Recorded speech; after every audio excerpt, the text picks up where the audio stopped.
Hello, potential scholars. Today we'll be looking at the application process for the Mastercard Foundation Scholars Program. I will be showing you step by step application process on how to fill the application form for the Mastercard Foundation Scholarship Program at McGill.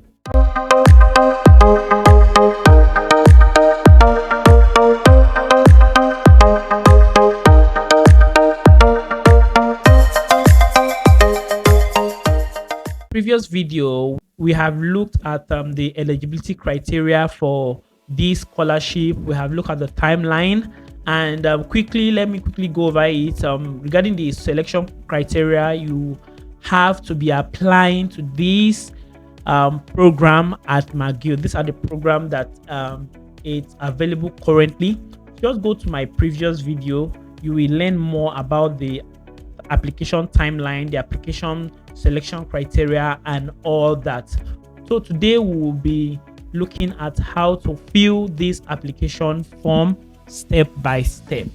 If this is your first time joining us, please, I want you to like this video, give it a thumbs up so YouTube will be able to recommend it to other potential scholars like you.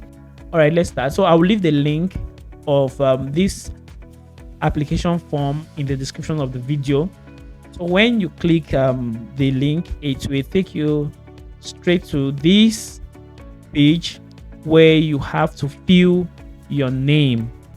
All right, so first you will put your first name. I'm going to use the forum here, potential scholars. Middle name. Now, some applicant has reached out to me complaining that they don't have middle name, and it's actually showing here. How are you? I'll just put the dot there, so you don't have to put names that is not in your passport. All right, so you make sure that the names you are putting here is exactly what's your passport. If you have a middle name, go ahead and put it. But we don't have middle name, so we have potential scholars. All right, so gender. All right, so let me just select male here. So you select your gender. Now date of birth, you click here to give you the date of birth. So I'm going to select the random date of birth here just for the demonstration purpose of this video. Your country, you type your country. I'm using my country, Nigeria. That's country of citizenship. Country of birth, that's if it's different. So even though it's not different, I will still encourage you to still put that your country there because of the asterisk sign here to not allow you to progress. Do you self-identify as a person living with disability? So you have disability. If you have, click yes. If you don't, click no. And if you say yes, you have to at least provide some more information so that they'll be able to access you in total. So do you self-identify as a refugee? So are you a refugee? If you are, yes, you provide more other details. And if you are not, you said no. Now next, they say, do you self-identify as an internally displaced person? Are you an internally displaced person? So if you are, yes, remember you still put more information about that just for them to access it. If you are not, you click no, you move ahead. All right, so next you're going to put your email address. I have my copy here, so I post it here, potentialscholarsforum@gmail.com. Now next, you have a valid passport. If you have, you said yes. If you don't, I guess one of current address. So you're going to put your current address here. So we're going to put a random current address. Put your postal code, then you are good to go. All right. It says if you are currently located outside of your country of citizenship, please provide further information. So are you currently staying out of your country? If you are not, just said not applicable. Just for you to move on. Just for you to move on, because you have to fill in something before you move. So after filling this first page, what you do next is to click next and move to the next page. So now they are going to ask you some questions around the scholarship eligibility. So you must check all the requirements to continue. So please select all that applies to you. So I am admissible to the program of choice. So you have to be. If you are not, I doubt if you will be allowed to process from here. And like I said, this scholarship is for, like I said in my previous video, this scholarship is for students from sub-Saharan African countries. So that's why I have to watch that video to know if this scholarship is for you or not. Next, you say, I am a resident of a sub-Saharan African country, and then you have to be less than 35 years old. So you have to select that too. So after I check off this, just know that everything has to check. It's part of the eligibility criteria for this scholarship. Then we click next. Let's move on. We want to see that this video is not very long. All right, so now academic overview. You are going to be asked to select the program you want to apply for. The animal science, thesis based, whatever it is, public policy. All right, let's say I'm going for biostatistics. You click it. All right, now so next says where do you complete your undergraduate studies? So you're going to say this is for demonstration purpose.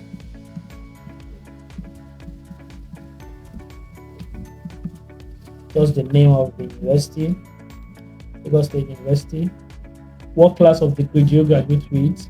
Is it first class? Is it second class? Everything, put it here. What was your cumulative average at the end of your studies? Please include the grading scale.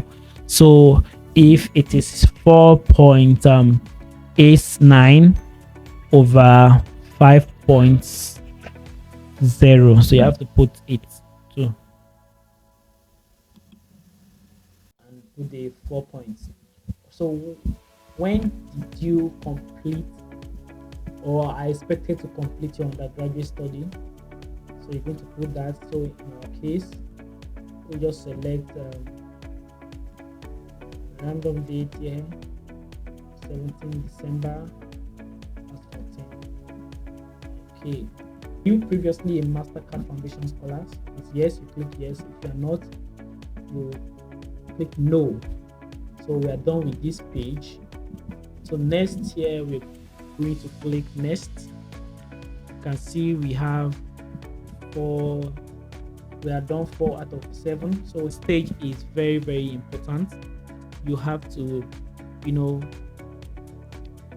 you have to take it very, very serious here.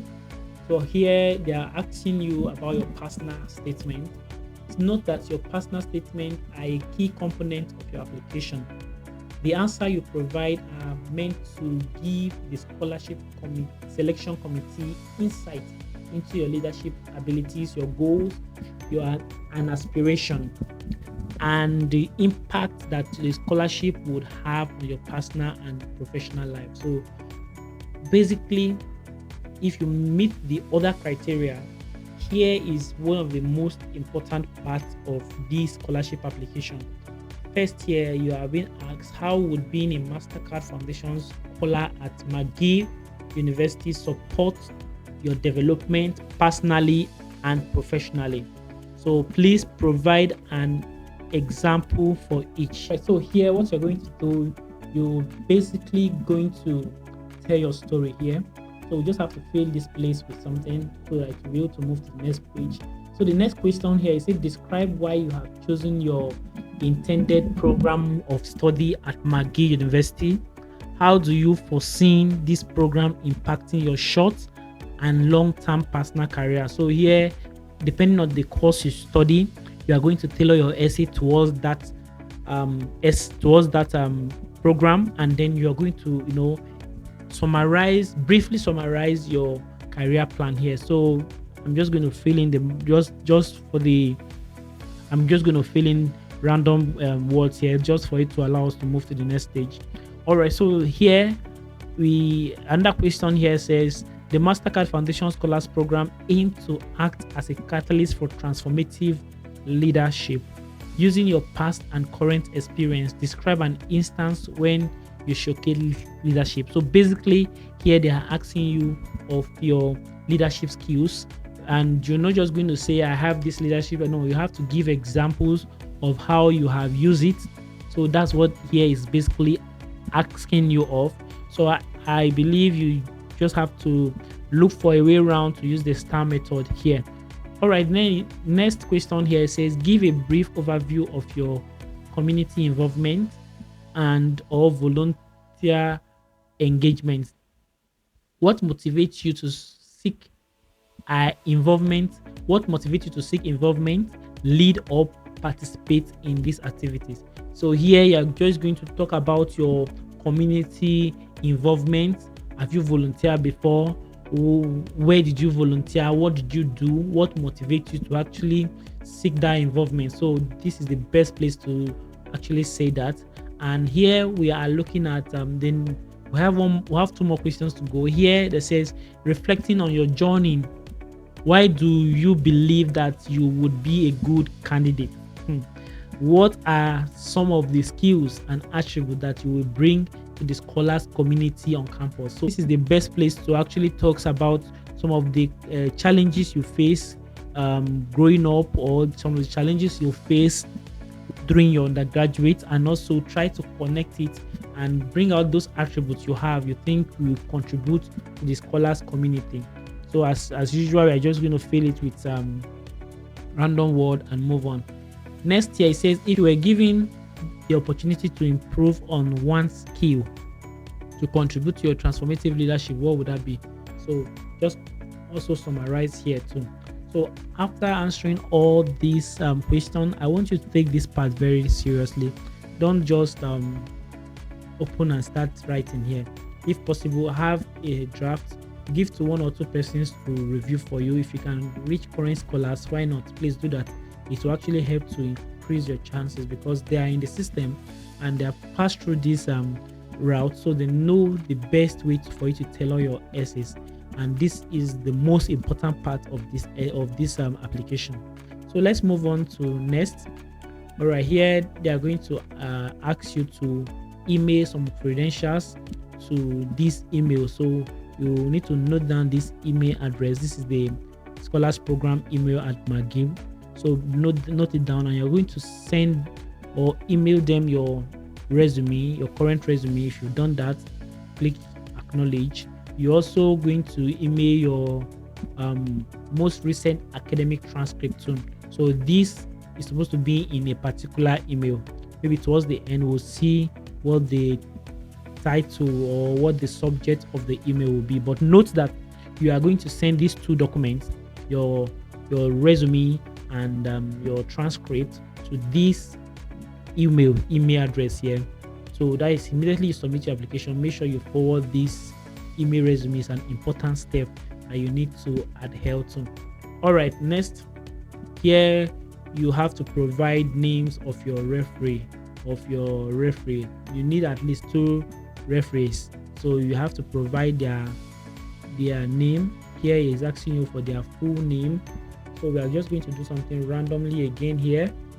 So we are going to put their name. So fast.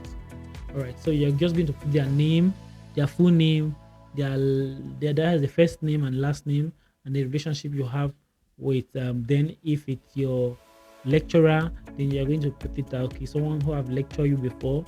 Or if it's where you are working, you're going to put it either your supervisor at work. Then make sure that they use their official email. Is very important, because most of the top ranking universities, once they receive an email from a Gmail or other personal account, they tend not to know, they are not able to verify that the authenticity of other email. So if possible, use an official or institutional email. Okay, so next here you're going to provide their phone number too. Same thing here, you follow the second you're going to follow the same procedure. So their name, their email address as usual. and then the phone number as usual. So if this is done, you click next. Now this is the final page to submit this application. I am not going to submit this application because it's just like a demo. Now here they are asking you about, you have to attest to some of the informations you have provided. Here it says I clarify that all of the answers I've given in these applications are complete and are accurate to the best of my knowledge. So you must make sure that the information you are providing is correct and is true. Don't lie, because if you are found out, it's stated here clearly, your scholarship will be withdrawn, everything given to you, everything will be withdrawn. So and other disciplinary action might be taken against you. So it's best you fill in this application in all honesty. So you have to acknowledge that all informations will be kept in strict confidence. So you have just read the terms here, and then you just have to agree. That's the truth. So are there any additional comments that you would like to then to consider? So have any form of disability and you want them to know, this is where to include that. So in order to complete your McGill University application, you will be granted a fee waiver if you are found eligible for the scholarship and you meet the minimum requirement of your intended program of study. So we will use the informations within this form and your most recent transcript to determine your eligibility. Please ensure that you send your most recent academic transcripts by email to this. So you have to email your transcript, like I said. So the subject of the email, like I said, has to be transcript, your name, potential, then last name, scholar, then your application. Then you just include that this supporting document, just for them to know that okay, this is coming from an applicant. If you do not agree to be prescribed for a fee waiver, your applications will not be considered. So you just have to agree that you want them to prescribe your listing. So once that is done, you go ahead and submit. Like I said, we are not submitting this application, it's just for the demonstration purpose. All right, so thank you for watching. Thank you for staying with us from the beginning to the end. I hope you have gained value for this video. Please, if you have, kindly subscribe to this channel, turn on the notifications bell, so whenever you drop similar video like this, you will be the first to be notified. And I want you to do your own research. Like I said, I will be leaving the link to this page in the descriptions of the video. I want you to go ahead and do some other research yourself before submitting this application. And I'm looking forward to hearing the good news from you by March. So thank you all for watching, and see you in our next video. Bye for now.